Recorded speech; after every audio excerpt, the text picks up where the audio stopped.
Salam sejahtera Malaysia, Denyut Nadi Suara Rakyat bergema di channel ini. Disahkan titah adendum. Disahkan titah adendum daripada bekas yang di Pertuan Agong Malaysia tidak bertanda tangan daripada baginda. Saya baca je ni, saya terus biar betul.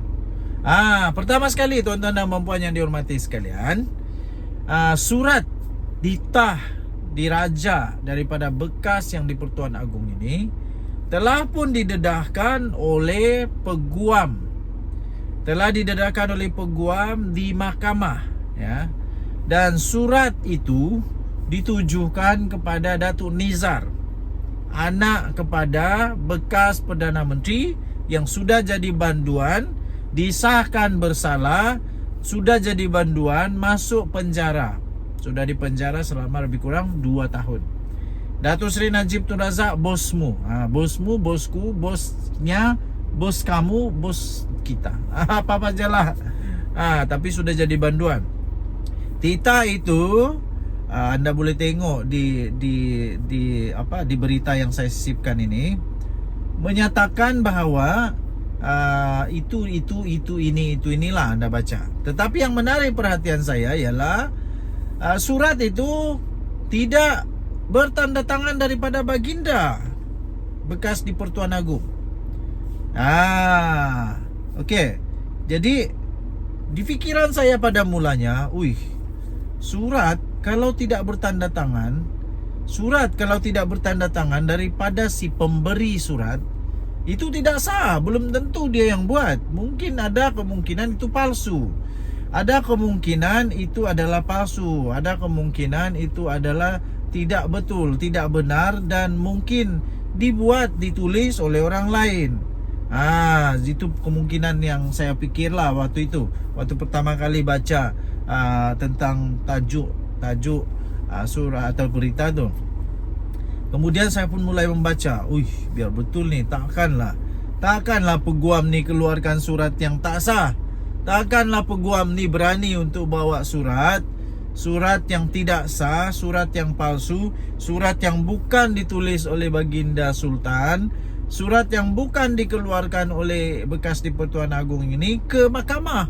Berani juga manusia ni kalau sampai begitu, katanya, kata hati saya.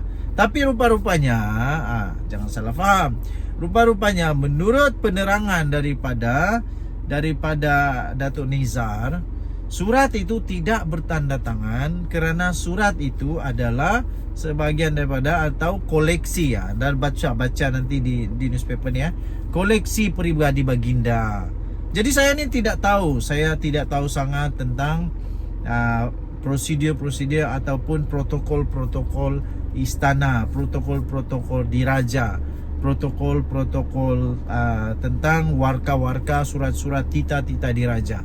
Mungkin anda yang tahu, anda boleh komen supaya kawan-kawan yang lain, teman-teman yang lain boleh mempelajari bagaimana protokol, bagaimana proses titah diraja keluar.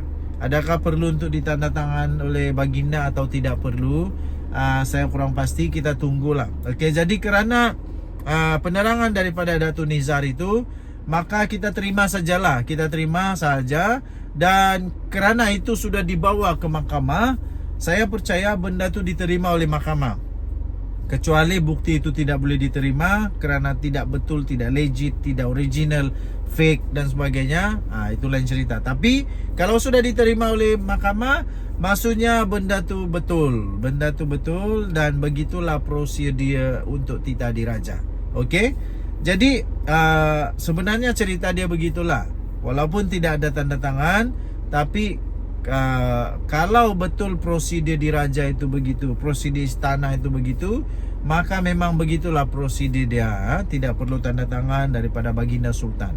Apapun, kita mendoakan yang baik-baik untuk negara Malaysia. Kita tetap mendoakan yang terbaik juga kepada pemimpin negara kita. Kita mendoakan yang terbaik untuk Datuk Seri Anwar Ibrahim dan juga yang terbaik untuk Datuk Seri Najib Tun Razak, bosku. Semoga dia dapat pengadilan seadil-adilnya di mahkamah. Salah tetap salah, betul tetap betul. Nothing is above the law. Okay. Denyut Nadi Suara Rakyat bergema di channel ini. Tinggalkan komen anda. Kita jumpa lagi. Bye-bye. Salam sejahtera Malaysia. Denyut Nadi Suara Rakyat bergema di channel ini. Tuan-tuan dan puan yang dihormati sekalian. Wow. Ramai sungguh orang bertanya kepada saya, apakah nasib Datuk Seri Anwar Ibrahim selepas ini? Adakah dengan kemenangan Najib ini sebenarnya adalah satu petanda bahawa Datuk Seri Anwar Ibrahim perlu letak jawatan? Bagaimana dengan pendapat anda? Adakah anda setuju sekiranya Datuk Seri Anwar Ibrahim letak jawatan? Saya tidak pernah setuju dengan perkara ni. Pertama, kerana kalau Datuk Seri Anwar Ibrahim letak jawatan, siapa yang layak untuk tukar dia? Siapa yang layak untuk tukar dia? Takkanlah Najib Razak nak jadi Perdana Menteri semula. Dia masih belum habis dalam hukuman dia. Walaupun dia jadi tahanan rumah, tapi dia belum habis lagi dalam hukuman dia. Dan adakah kita mau nampak, kita mau tengok, kita mau lihat Perdana Menteri daripada PAS? Persoalannya, siapa Perdana Menteri PAS yang paling sesuai, untuk jadi Perdana Menteri? Satu-satunya yang ada gaya lah, ada style, ada nampak boleh jadi Perdana Menteri, mungkin Menteri Besar Terengganu yang pernah jadi viral satu ketika dulu. Kononnya dia adalah calon Perdana Menteri. Nah, tapi akhirnya bersatu seolah-olah tak setuju pula kalau Perdana Menteri bukan daripada Bersatu. Sampai adalah petikaman lidah gitu. Jadi tuan-tuan dan puan, takkanlah kita nak tengok pula Azmin Ali jadi Perdana Menteri, ataupun Muhyiddin Yassin. Azmin Ali tak layak jadi Perdana Menteri sebab dia bukan menang di parlimen. Dia bukan ahli parlimen. Macam mana dia boleh jadi Perdana Menteri? Tak boleh. Hamzah Zainuddin boleh juga, Hamzah Zainuddin. Tapi PAS mahukah melepaskan begitu saja? Jadi tuan-tuan dan puan, hanya dengan satu alasan ini saja pun sudah kita tengok, boleh nampak bahawa Perikatan Nasional tidak boleh melahirkan seorang calon Perdana Menteri yang tunggal, yang betul-betul mereka sekata, sehati dan setuju bahawa calon Perdana Menteri itu adalah satu calon saja. Semua nak calonkan calon Perdana Menteri, berlainan dengan Datuk Seri Anwar Ibrahim yang jadi satu-satunya calon Perdana Menteri. Satu-satunya calon Perdana Menteri.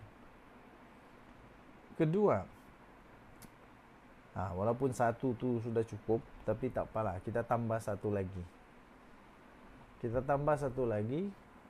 Kenapa Datuk Seri Anwar Ibrahim tak perlu letak jawatan?